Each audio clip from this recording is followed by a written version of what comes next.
کے مطابق آتی ہے۔ مومن امتحان اور آزمائش اپنے دین کے مطابق دیتا ہے۔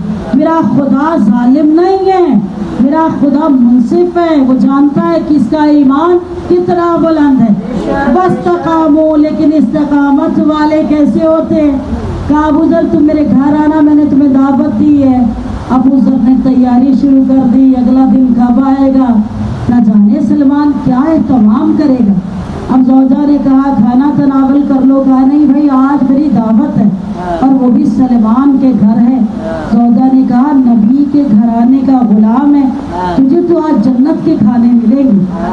جب یہ عالم دیکھا تو ابو ذر مسکرا دیا، اب مسکرایا پھر کہا اچھا اجازت دو۔ جب سلمان کے گھر پہنچا دیکھا خس و خاشاک کی چٹائی بچھی ہوئی ہے، مٹی کے چولہے کے نیچے لکڑیاں جل رہی تھی اور سلمان نے دیگچی میں کچھ رکھا ہوا تھا۔ اب جب یہ پہنچے تو ابو ذر نے کہا سلمان تم پہ سلام ہوگا۔ تو سلام کہا سلمان تم نے شاید فراموش کر دیا، آج میری دعوت تھی۔ تو کہا ہاں ابو ذر تمہاری دعوت ہے۔ تو کہا دعوت کا اہتمام تو نظر نہیں آ رہا۔ جب یہ عالم دیکھا تو سلمان مسکرائے۔ سلمان نے دیگچی میں سے گرم پانی ڈالا اور سلمان نے ایک مرتبہ دسترخوان بچھا کے اس پہ وہ کوزہ رکھ دی۔ کچھ دیر بعد سلمان اندر گئے، رکابی میں 2 جو کی روٹیاں لائے۔ سن رہے ہیں؟ ابتلا اور آزمائش دین کے مطابق ہوتی ہے، اس چیز کو یاد رکھیے۔ واستقاموا، جو استقامت والے ہوتے۔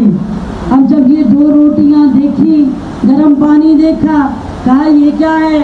تو مسکرا کے کہا یہاں پہ جو ہے جو میں نے گرم کر کے تمہارے لیے رکھا ہے، اور یہ جو کی روٹی ہے جو میں نے خود بنائی ہے۔ جب یہ جملے سنے تو ابو ذر کے چہرے کی رنگت متغیر ہو گئی۔ ایک مرتبہ سلمان کو دیکھا، کہا دیکھو سلمان مجھے تمہاری بزرگی کا بہت خیال ہے، کیا یہ مذاق ہے جو تم نے کیا ہے؟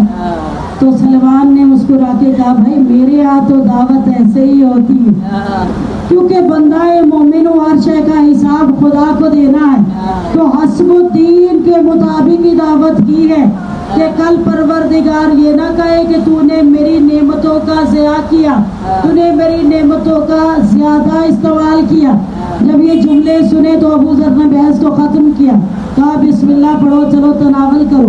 پہلا نوالا لیا، ابو ذر کے چہرے کی رنگت بدل گئی اور پھر شکن پہ پیشانی پہ لکیریں نمودار ہوئی۔ کہا سلمان یہ تو بہت سخت روٹی ہے، سلمان یہ تو بہت زیادہ سخت لگ رہی ہے، اور میں سمجھتا ہوں کہ میں ایسا کھانا نہیں کھا سکتا۔ جب یہ جملے سنے تو ایک مرتبہ سلمان مسکرا دیا، کہا ابو ذر میں نے تیرا ایمان دیکھنا تھا، تیرے ایمان کا درجہ مولا فرماتے وامسل درجہ بدرجہ مومن کا ایمان ہوتا ہے۔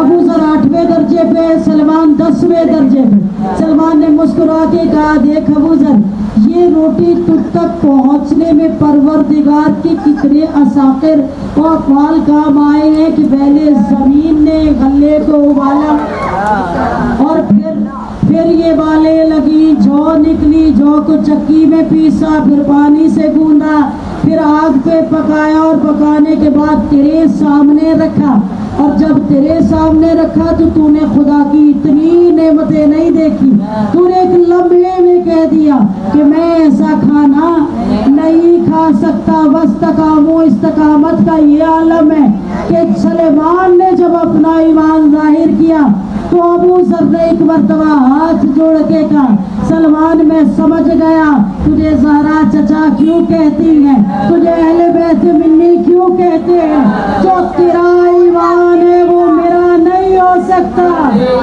واستقاموا، استقامت ہے ایسی